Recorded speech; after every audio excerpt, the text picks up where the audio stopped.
Selama kurang lebih 5 bulan, aku berkesempatan menjalani program magang di KAP Basri Harjosumarto dan rekan pada bidang audit. Nah, banyak yang bertanya, sebagai mahasiswa magang auditor, kerjaannya ngapain aja sih? Halo semua, perkenalkan nama aku Intriani Sinaga dengan MPM 150 mahasiswa program studi akuntansi Universitas Pembangunan Nasional Veteran Jawa Timur. Well, let me show you my daily activities selama magang.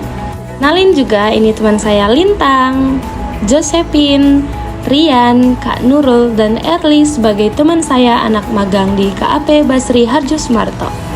Salah satu pekerjaan utama yang paling sering aku kerjakan adalah menyusun kertas kerja audit. Jangan lupa cemilannya ya teman-teman.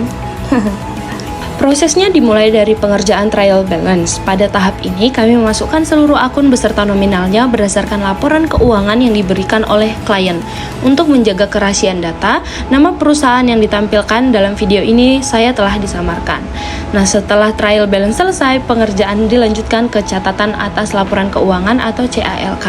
Di dalam CALK terdapat dua bagian utama, yaitu bagian umum dan bagian akun. Seluruh informasi yang terdapat di dalam CALK harus saling terhubung atau nge-link dengan data yang ada pada trial balance. Setelah penyusunan CALK selesai, kami melanjutkan ke laporan posisi keuangan. Pada bagian ini, seluruh akun aset, liabilitas, dan ekuitas dimasukkan sesuai dengan data yang telah tersusun pada CALK dan trial balance. Kemudian dilanjutkan dengan penyusunan laporan laba rugi, yaitu memasukkan akun-akun pendapatan dan beban serta memastikan seluruh angka telah sesuai dengan data pendukung yang tersedia. Selanjutnya adalah laporan perubahan ekuitas.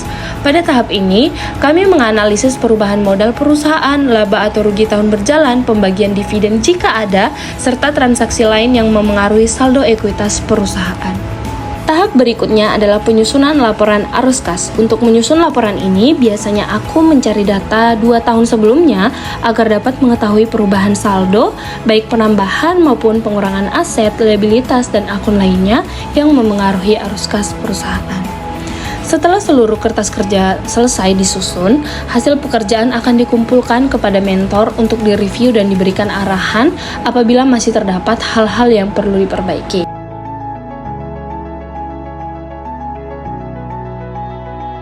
Selain kertas kerja pemeriksaan, aku juga sering mengerjakan kertas kerja audit kas dan setara kas. Pada bagian ini, saldo kas dan setara kas yang terdapat dalam kertas kerja audit akan dirinci lebih lanjut.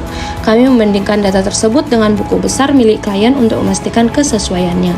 Selanjutnya, kami merekap seluruh mutasi rekening yang terdapat dalam buku besar setiap bulan.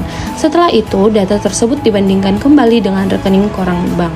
Tujuan dari proses ini adalah untuk memastikan bahwa tidak terdapat perbedaan antara pencatatan perusahaan dengan transaksi yang tercatat pada bank. Pekerjaan berikutnya adalah kertas kerja audit pendapatan. Dalam tahap ini kami merinci seluruh pendapatan seluruh perusahaan yang umumnya berasal dari aktivitas penjualan. Data tersebut dibandingkan dengan buku besar dan kertas kerja audit yang telah disusun sebelumnya. Selain itu kami juga melakukan rekapitulasi mutasi penjualan berdasarkan buku besar klien serta merekap data PPN ke dalam template kertas kerja audit pendapatan sesuai dengan laporan yang diberikan oleh klien.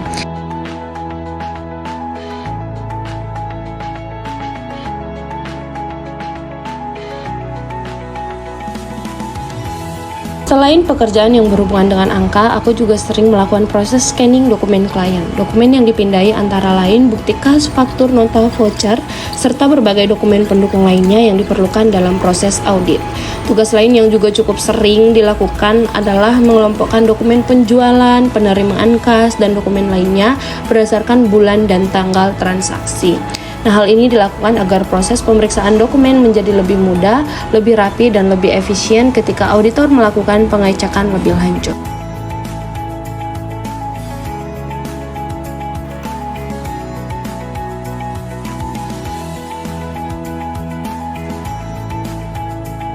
Tidak hanya bekerja di kantor, aku juga mendapatkan kesempatan untuk mengikuti kegiatan visitasi ke beberapa lokasi seperti Tuban, Poltekkes, dan rumah sakit.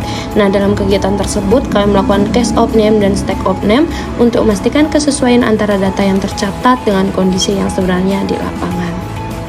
Selama 5 bulan menjalani program magang, aku tidak hanya belajar mengenai audit dan akuntansi, tetapi juga belajar tentang kedisiplinan, tanggung jawab, kerjasama tim, komunikasi profesional, serta bagaimana menghadapi berbagai tantangan di dunia kerja. Sebagai bentuk apresiasi dan rasa syukur atas selesainya program magang selama 5 bulan, kami mengadakan makan bersama di salah satu hotel di Surabaya.